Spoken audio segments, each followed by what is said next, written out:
บนโซเชียลแชร์ให้คุณพ่อคุณแม่ผู้ปกครองโปรดทราบปฏิรูปการศึกษาครั้งใหญ่มากร่างกฎหมายผ่านแล้วยกเลิก8สาระวิชาเด็กประถมยกเลิกการใช้ A-NET O-NET เป็นคะแนนสมัครเข้ามหาวิทยาลัยชัวร์เหรอศูนย์ชัวร์ก่อนแชร์สำนักข่าวไทยอสมทสอบถามกับโฆษกกระทรวงศึกษาธิการครับกำลังจะออกกฎหมายแบบที่แชร์กันนี้จริงไหมครับยังไม่ได้ไปถึงขนาดนั้นนะครับยังไม่ใช่ข้อ1เขาบอกว่าจะยกเลิก8สาระวิชาเด็กประถมยังไม่มีแนวคิดที่จะยกเลิกมันก็ต้องควบคู่กันไปเพราะเป็นการพัฒนาการของเด็กแต่จะเป็นการเชิงบูรณาการมากกว่าในการจัดการเรียนการสอนกระทรวงก็พยายามที่จะลดภาระนักเรียนตั้งแต่เริ่มโครงการลดเวลาเรียนเพิ่มเวลารู้ข้อ2เด็กป .1 ถึงป .3 ให้ยกเลิกการสอบวัดผลคงไม่จริงนะครับแต่เราจะวัดผลหรือประเมินผลอย่างไรนั้นอยู่ในกระบวนการของการปฏิรูปอยู่ก็ต้องมีการวัดผลนะถ้าไม่วัดผลเราจะทราบผลได้ยังไงเขายังบอกว่าถ้าโรงเรียนไหนจัดสอบผอ.มีความผิดไม่น่าจะเป็นถึงขนาดนั้นนะโดยความคิดเห็นส่วนตัวแต่ที่จริงแล้วตรงนี้ก็ยังไม่มีแนวคิดที่จะเป็นลักษณะอย่างนั้นในขณะนี้กฎหมายเราใช้กฎหมายปัจจุบันอยู่ข้อ3ยกเลิกการนำ A-NET O-NET เป็นคะแนนสอบเข้าเรียนมหาวิทยาลัยก็ที่จริงแล้ว A-NET ขณะนี้เราไม่ได้ดำเนินการนะ A-NET หรือการทดสอบทางการศึกษาระดับชาติขั้นสูงจะสอบเมื่อปี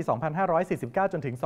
2552 รวม 4 ครั้งและได้ยกเลิกไปแล้วส่วน O-NET หรือการทดสอบทางการศึกษาระดับชาติขั้นพื้นฐานวัดผลในช่วงการจบช่วงชั้นป .3 ป .6 ม .3 ม .6 ในมาตรฐานกลางบางช่วงบางเวลาเราก็เอาผลนี้ไปใช้ประโยชน์ซึ่งการคัดเลือกเข้าเรียนในมหาวิทยาลัยนั้นปัจจุบันบางคณะสาขาก็ไม่ได้ใช้คะแนนสอบกลางบางแห่งจัดสอบรับตรงรวมทั้งบางแห่งก็ให้ทำสมุดรวบรวมผลงานหรือว่าพอร์ตโฟลิโอนครปฐมโมเดลนะก็คัดเลือกนักศึกษาเข้าไปเรียนต่อโดยที่